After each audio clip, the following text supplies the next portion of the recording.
We'll guide you through how to format an SD card. If you find this guide useful, then please consider subscribing and liking the video.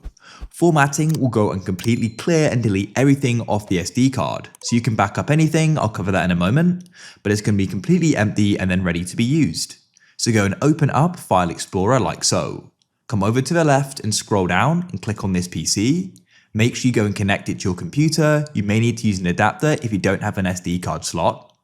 Now here is the SD card, so you can go and double click on it. Of course, you can go and drag and drop anything onto your computer you want to keep. Then come back here and you can go and right click on it and go and click on Format.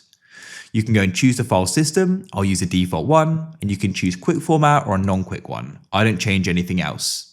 Then you can go and press start, confirm a decision that everything will be lost, and it will go and be formatted. We can close this and you can see it's completely clear. If you found this useful, then please consider subscribing and liking the video.